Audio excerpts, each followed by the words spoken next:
755।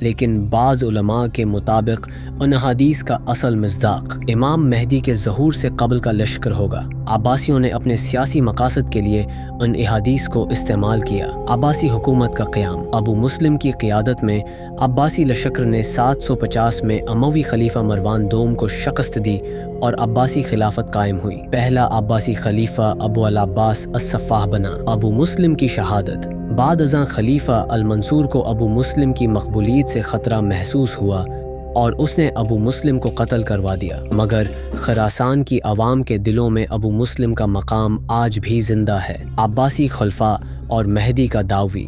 عباسی خلفاء نے اپنی حکومت کو مذہبی جواز دینے کے لیے امام مہدی کی نسبت اپنائی۔ خاص طور پر خلیفہ مہدی 755 تا 785 نے اپنا لقب المہدی رکھا۔ عباسی خلفاء اہل بیت سے اپنی نسبت کو ظاہر کر کے امام مہدی کی پیشگوئیوں سے فائدہ اٹھاتے رہے۔ خراسان کا روحانی مقام۔ خراسان میں کئی روحانی شخصیات پیدا ہوئے۔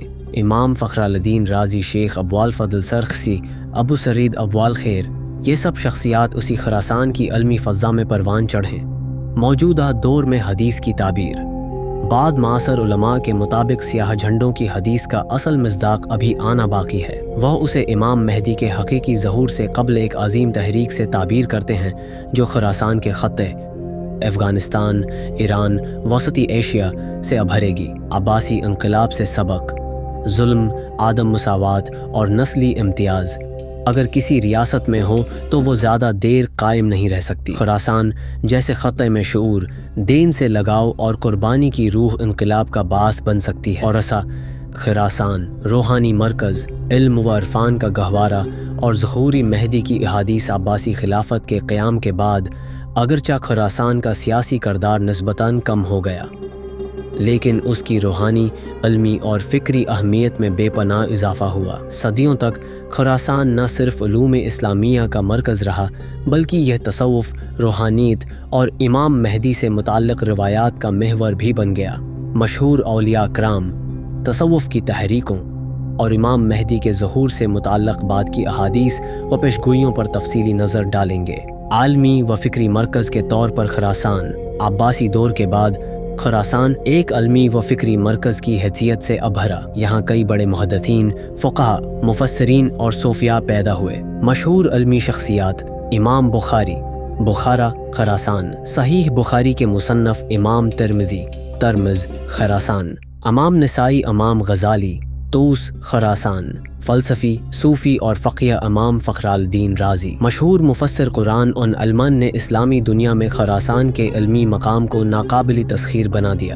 تصوف اور روحانیت کی ترقی۔ خراسان میں تصوف کی کئی بڑی تحریکیں اٹھیں۔ مشہور صوفیاء: ابو سرید ابوال خیر، میہنے، خراسان۔ شیخ احمد جام، شیخ عبداللہ انصاری، ہرات۔ یہ صوفیاء سادہ طرز حیات، محبتی الہی اور خدمتی خلق کے علم بردار تھے۔ ان کی خانقاہیں خراسان کے کونے کونے میں تھیں، جو نہ صرف روحانی سکون کا مرکز تھیں بلکہ علم و اخلاق کی درسگاہیں بھی۔ امام مہدی اور خراسان۔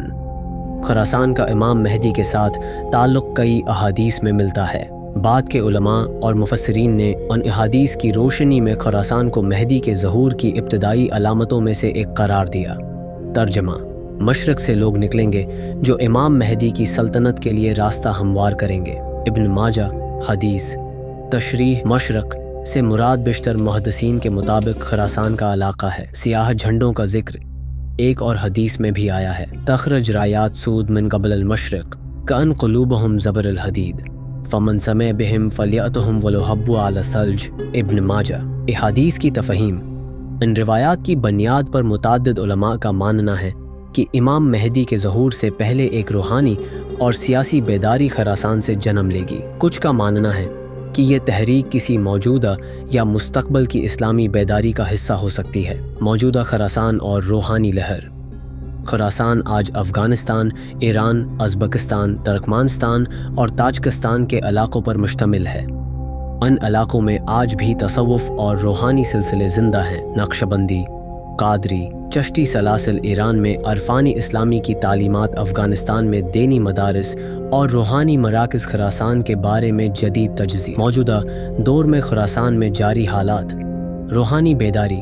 اور فکری تحریکیں بعض محققین کے نزدیک امام مہدی کے ظہور کی تیاری کا حصہ ہو سکتی ہیں، خصوصاً جب امت مسلمہ آزمائشوں، ظلم و جبر اور مغربی تسلط کا شکار ہو۔ متوقع ظہور اور خراسان۔ معتبر محدثین کے مطابق مہدی کا ظہور ایک بڑی عالمی تبدیلی سے منسلک ہوگا۔ اس تبدیلی کا آغاز مشرق یعنی خراسان سے ہوگا۔ اہلی خراسان استا قاصراز اس تبدیلی کے لیے پہلی صف میں ہوں گے۔ نتیجہ خراسان ایک ایسا خطہ ہے جس نے تاریخ میں کئی بار اسلامی دنیا کی تقدیر بدلی۔ اموی اور عباسی دور کے بعد بھی یہ خطہ علم، تصوف اور روحانی تحریکوں کا مرکز رہا۔ امام مہدی کے ظہور سے متعلق احادیث میں خراسان کا تذکرہ یہ ظاہر کرتا ہے کہ اس خطے کی روحانی و انقلابی توانائی آج بھی قائم ہے۔ خراسان کا نام ایک نشان وقت بن چکا ہے، ایک یاد دہانی کہ قیامت سے پہلے ایک مرتبہ پھر اسی زمین سے ایمان، قربانی اور بیداری کی وہ لہر اٹھے گی جو ظلم، طاغوت اور باطل کے خلاف ایک نیا چراغ جلائے گی۔